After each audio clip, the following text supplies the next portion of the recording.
স্বাভাবিক হচ্ছে পাটুরিয়া দৌলতদিয়া নৌরুটের যাত্রী চলাচল। আরো জানাতে মানিকগঞ্জ থেকে যুক্ত হচ্ছেন সহকর্মী আব্দুল আলিম। দেশের দক্ষিণ পশ্চিমাঞ্চলের ২১ জেলার অন্যতম নৌপথ পাটুরিয়া দৌলতদিয়া।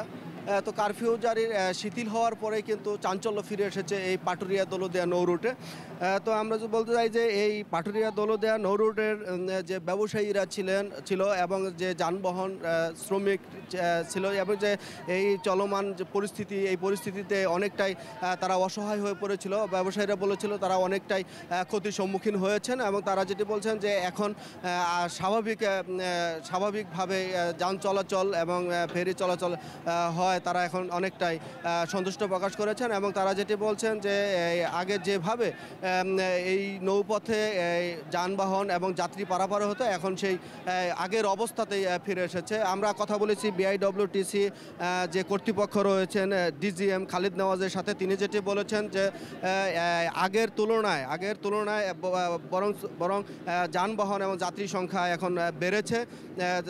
রাজস্ব আদায় যে চলমান আন্দোলন এবং যে কারফিউ জারির যে চলমান পরিস্থিতি, যে এই পরিস্থিতিতে অনেকটা রাজস্ব আয়টা অনেকটা কমে গিয়েছিল। তো এখন স্বাভাবিক অবস্থায় ফিরে আসাতে সেই রাজস্ব আয়টা আগের অবস্থাতে এসে এবং রাজস্ব আয় এখন বাড়ছে বলে তিনি যেটি বলেছেন যে তাদের পর্যাপ্ত সংখ্যক ফেরি প্রস্তুত রয়েছে, যানবাহন এবং যাত্রী আসা মাত্রই তারা এখন পার করছে এবং এই ঘাট কেন্দ্রিক যাদের কর্মসংস্থানের ব্যবস্থা রয়েছে তারা এখন অনেকটাই কর্মচাঞ্চল্য নিয়ে তারা কর্ম করে যাচ্ছেন। এবং আমরা এই বিষয়ে আইনশৃঙ্খলা বাহিনীর সাথে কথা বলেছি এবং জেলা প্রশাসনের সাথে কথা বলেছি। তারা যেটি বলছেন যে আন্দোলন সংগ্রামের সময় এবং যে কারফিউ সময় এই পাটুরিয়া ঘাট এলাকা থেকে কোনো অপ্রীতিকর কোনো ঘটনা ঘটেনি এবং তারা সর্বদা প্রস্তুত রয়েছেন যে কোনো পরিস্থিতি তারা মোকাবেলার জন্য, যাতে কোনো অপ্রীতিকর কোনো ঘটনা না ঘটে। সেই জন্য পদ্মা সেতু চালুর পরে কিন্তু সেই ভোগান্তিটা এখন আর নেই বলে জানিয়েছে যাত্রী এবং পরিবহন চালকরা। এবং যেটি বলছে এখন তারা স্বাভাবিক হওয়াতে এখন তারা স্বাচ্ছন্দ্যেই তাদের নিজ গন্তব্যে পৌঁছতে পারছেন। তো এই ছিল আমার কাছে পাটুরিয়া দৌলতদিয়া নৌরুটের সর্বশেষ খবর। কারফিউ শিথিল যত বাড়ছে ততই স্বাভাবিক হচ্ছে জনজীবন। এই বিষয়ে দর্শক আরো জানাতে রাজশাহী থেকে যুক্ত হচ্ছেন সহকর্মী কাজী শাহেদ। কারফিউ শিথিল থাকায় সাধারণ মানুষের জনজীবন একেবারেই স্বাভাবিক। গত কয়েকদিন ধরে যেহেতু কারফিউ শিথিলের সময় বেড়েছে, সেহেতু মানুষের চলাচল, যানবাহন সবকিছু কিন্তু আগের মতোই চলছে।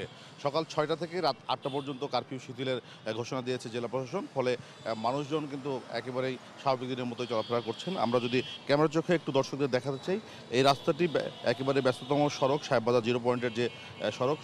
ব্যাটারি চালিত রিক্সা, অটোরিক্সা, মোটরসাইকেল, অন্যান্য যানবাহনও এর সড়ক দিয়ে চলাচল করছে। কোনো রকম প্রতিবন্ধকতা, বাধা কোনো কিছুই নেই। একেবারে স্বাভাবিকভাবে অন্য দিনগুলিতে যেভাবে মানুষ চলাচল করছে সেভাবেই মানুষ আজও চলাচল করছে। এবং যেহেতু অফিস সময় এবং অফিসের সময়ের কারণেও মানুষ বিভিন্ন অফিস আদালতে যাচ্ছেন, আদালত পাড়াও এই সড়ক দিয়ে যেতে হয়। ফলে এইখানেও কিন্তু মানুষের একটা যে ভিড় সেটি আমরা দেখছি। ব্যাংকিং কার্যক্রম সেটিও স্বাভাবিক আছে। আমরা যারা এই অঞ্চলে যারা ব্যাংকিং কার্যক্রম এসেছেন তাদের সঙ্গে যখন কথা বলেছি, তারা বলছেন যে অন্যান্য সময়গুলিতে যেভাবে তারা ব্যাংকিং কার্যক্রম চালিয়েছেন এখনও নির্বিঘ্নে সেই ব্যাংকিং কার্যক্রমগুলি চলছে। বলা যায় স্বাভাবিক দিনগুলির মতোই কারফিউ শিথিলতার এই সময়টিতে মানুষজন তাদের স্বাভাবিক জীবনে ফিরে আসছেন। এছাড়া রাজশাহী থেকে সকল দূরপাল্লার বাস যেগুলো ছেড়ে যায় রাজশাহী টার্মিনাল থেকে, সেগুলো ছেড়ে যাচ্ছে বলে আমরা জানতে পেরেছি। এবং বাস মালিক সমিতির পক্ষ থেকে যেটি বলা হয়েছে যে কারফিউ শিথিলের যে সুযোগটি তারা পেয়েছিলেন তখন থেকে যে বাস চলাচল তারা শুরু করেছিলেন সেটি এখনও অব্যাহত রেখেছেন এবং স্বাভাবিক দিনের মতোই তারা বাস চলাচল করছেন। যাত্রীরাও তাদের স্বাভাবিক দিনের মতোই আসছেন, কোনো রকম সংকট ছাড়াই তারা চলাচল করতে পারছেন। এছাড়া রাজশাহী বিমানবন্দর থেকে যে বিমানগুলি প্রতিদিন ছেড়ে যায় সেগুলোও যাতায়াত করছে বলে জানিয়েছে বিমান কর্তৃপক্ষ। একেবারেই সাধারণ দিনের মতো রাজশাহীর মানুষের জনজীবন চলছে।